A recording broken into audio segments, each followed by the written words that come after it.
سلام سلام جماعتي الطيبة، أصحاب الروح الجميلة، أهلا بكم. موعد جديد ألتقي فيه بكم بكل فرح وسرور. اللي مول في تابعني يعرف شكون أنا الكوتش ليلى. اللي ما يعرفش والتحق بنا عن جديد نقول له أهلا بك.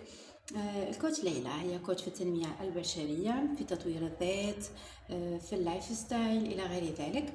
وهي للعلم كمعلومة جديدة بالنسبة إليكم، أنا إطار بمؤسسة عمومية، وانا ايضا على باز جو سوي جورناليست.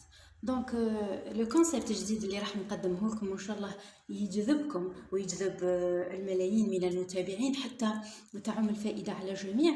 ان كونسيبت راح نمد لكم فيه ارشادات ونصائح، او ميم طون راح نقدموا فيهم هيلثي، اطباق هيلثي واطباق صحيه. من بين الاطباق اليوم راح نقدمها لكم هي سلطه تكل على البارد وعلى الساخن. فيها تتكون من باذنجان، ثوم، زيت زيتون وفلفل. دونك كيفاش تتقدم؟ دونك الفلفله الباذنجان تاعنا راح نشووها. اون فوا تشوات تتنقى وتتشوى، يعني غير ليجيرمون، واش لازم فقط ماشي تحرقوها. ومن بعد تيكا واش نديرو؟ نقطعوا مع الفلفل. تحبوا الفلفل الحراقي والفلفل الحار، وتحبوا ديروها ميلونج ما بين الحار والحلو، وتحبوا ديروها حلو كامل. حنا يعني في العائله تاعي ما فيش اشكال ياكلوا الحار. دونك انا واش نديرها؟ نديرها الباذنجان والثوم والفلفل الحار، ونخلي هذا الفلفل الحار اول شيء يتقلى. بعد ما يتقلى راح نضيف له الباذنجان المشويه، ثم في النهايه نحط له الثوم خضر باش ما تروحلوش الفائده تاعو. دونك في النهايه كامل راح نحط لها زيت الزيتون وتقدم للعائله. قلت لكم تحب تقدموها ساخنه ولا تحبوا تقدموها بارده. سا سي لو كونسيبت اللي راح ندخل فيه، سي ان نوفو كونسيبت اللي راح يفيد الجميع.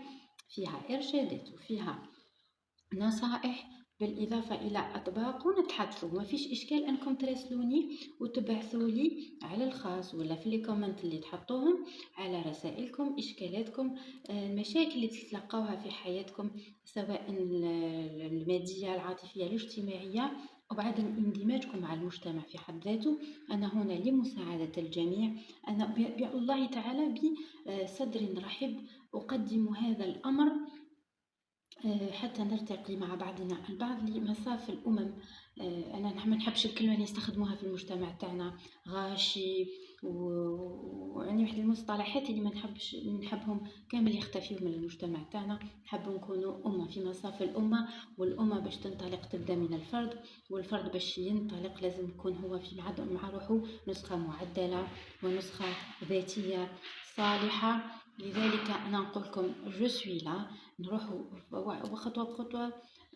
طبق صحي سليم، وجسم صحي سليم، وعقل سليم اللي يبقى شابوتي كاع لي زوبيراسيون تاعكم. اذا ما كنتمش اتقياء وسعداء وتكونوا في صحتكم لاباس، ما تقدروا ديروا حتى حاجه.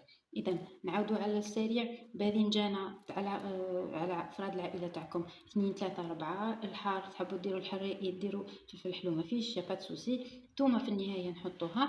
في الاخير انا حنصور لكم كيفاش تكون في نهايه لو بلا تاعنا. بالصحه والهنا، واللي راني صايمه صحه فطوري وصحه فطور جميع اللي صائمين المتتبعين تاعنا. ودمتم سالمين وطيبين. الى اللقاء.